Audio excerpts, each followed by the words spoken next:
Hello, everyone, and welcome Blue Jays Breakdown. I'm so grateful you're here. If you're enjoying this content and would like to see more videos like this, please support the channel by subscribing.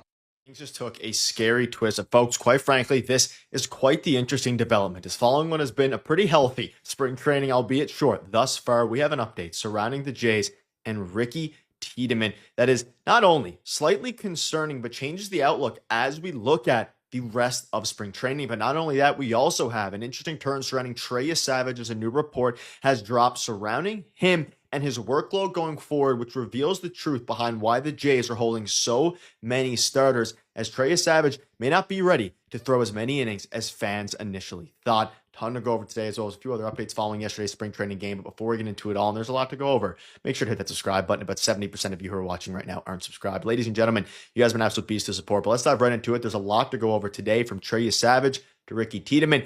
And I want to start with a very interesting report that dropped yesterday. And we're going to start with Ricky T, and then, of course, we'll dive into Trey Yesavage. And to be honest, the Trey Yesavage stuff is probably more impactful for the Jays than the Ricky Tiedemann stuff. But, of course, stay tuned for both. So a report came out last night from Mitch Bannon revealing that Ricky Tiedemann had some elbow soreness. He went for an MRI, showed nothing structural, will take about a week off. So, of course, on the surface, you might look at this and say, okay, he had some elbow soreness, which is never a good sign, but it's nothing structural and things are good, which is the case, right? The fact that there's nothing structural is absolutely massive, but it's scary, right? Ricky Tiedemann has already dealt with almost a season-ending injury basically last year. He's been dealing with injuries now for a little bit, and we're not unfamiliar to injuries to our up-and-coming pitching prospects. And we're just a couple years removed from Ricky Tiedemann in spring training blowing MLB hitters away with 98, 99 miles per hour. So for this to come up is definitely a little bit scary. But at the same time, Ricky Tiedemann was finally building some momentum. He was shut down. But again, the good news is nothing structural. But the bad news is we're talking about his elbow at all. And that's from Keegan Matheson. And that's a scary part to me, because he's somebody who, unbelievable player, right? Unbelievable prospect. And for a while there was the Jays' basically top prospect, his top pitching prospect, or rather their top pitching prospect. But you look at his stats now, and it's been a couple years where he hasn't played much. Last year in 2024, 5.19 ERA finished with between A, AA, AAA, and rookie ball. Need him to be healthy, and he was finally starting to get some momentum. He came out himself and talked about how he feels amazing. Everything feels great. This was just early last week. It's just about seeing live batters and getting that feel back. But health-wise, everything's been money. But details of Tiedemann's rehabs is that no two surgeries or rehabs are the same, so the details matter. And during his Tommy John, doctors removed some bone chips from his left elbow. So that was seen as an obstacle recently, and hopefully, or last October, and heading into late 2025. But now, as we approach, of course, spring training, hopefully he'll be good to go, because he is a very crucial part of this, of their farm system, not of this team right now, but of this farm system.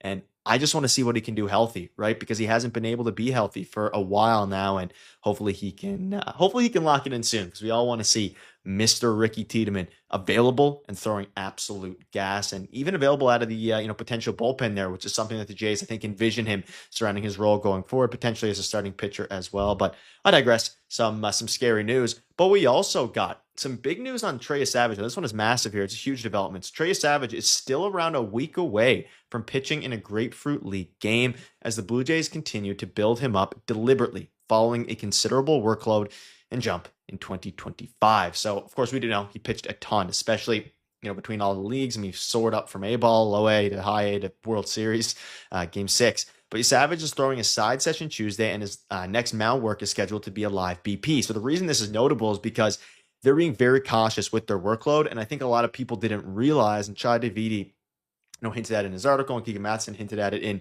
one of my videos there when he was on last week. They might limit Yesavage's workload more than a lot of us initially thought, right? Because on the surface of it, you look at Trey Yesavage, you can pencil him in as the second starter. Maybe first starter, probably third, really. Cease, Gausman, and Yesavage. But if they're going to limit his workload, which, to be fair, full credit to them, they probably should, that changes things a little bit. And you can see here they plan to manage Yesavage's workload fluidly throughout the season. His rotation turn could be skipped or even pushed back at times, depending on his measurables and how he's recovering between outings. So what does this mean? This means it makes a hell of a lot more sense as to why they're carrying as many starting pitchers as they are, and it makes even more sense as to why they're interested still in Max Scherzer. Because you look at Trey Yesavage last year, and he pitched Of course, in the regular season, only 14 innings, a ton of innings in the playoffs, but more of his innings were in the minor leagues, and he pitched well over 100 innings. I mean, he was an absolute dog, right? And this is somebody who, at the time, this time last year, was seen as, maybe he can break the big leagues, have a couple starts in September if the team wasn't competitive. Things just took a sharp turn at Blue Jays camp, and today we are diving straight into the latest surrounding the Toronto Blue Jays and two names that could shape this season in a major way. So make sure you subscribe right now as we push to 2K subscribers for nonstop updates.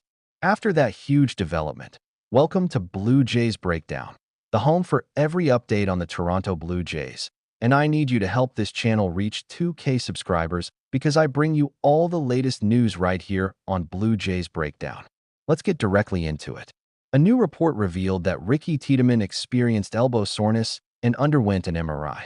The good news is that nothing structural showed up, and he is expected to take about a week off before resuming activities.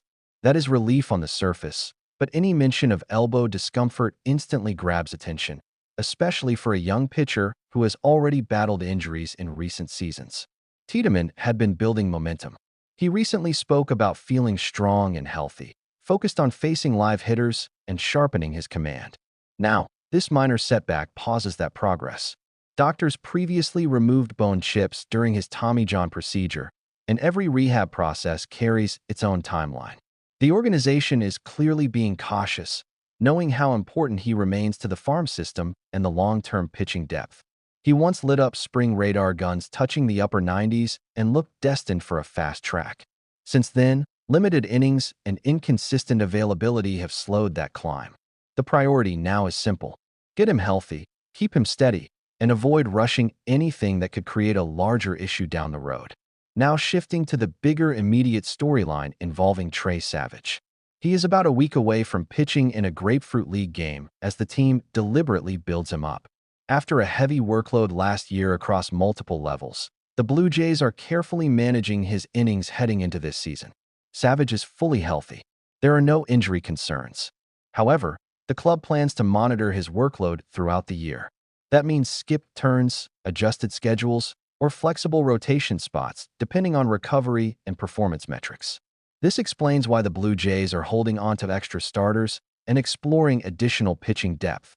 With names like Kevin Gausman and Jose Berrios expected to anchor the rotation, managing Yesavage responsibly becomes critical. The team understands that jumping straight into a massive inning total again would not be wise. Instead, they want sustained effectiveness across the entire season. This also sheds light on why the front office has been connected to veteran arms and why depth options remain in the mix. If Yesavage's workload is moderated and others need time, those extra starters suddenly become essential pieces rather than insurance. Spring games continue to offer glimpses of roster battles and player momentum, but the spotlight remains on health and rotation strategy. Every outing, every bullpen session, and every update matters right now. So are you concerned about Ricky Tiedemann's elbow update? And how do you feel about Trey Yesavage's workload plan? Drop your thoughts below. Keep it locked here. And if you want daily Toronto Blue Jays coverage, make sure you subscribe as we push to 2K subscribers and stay tuned to Blue Jays Breakdown for every single update.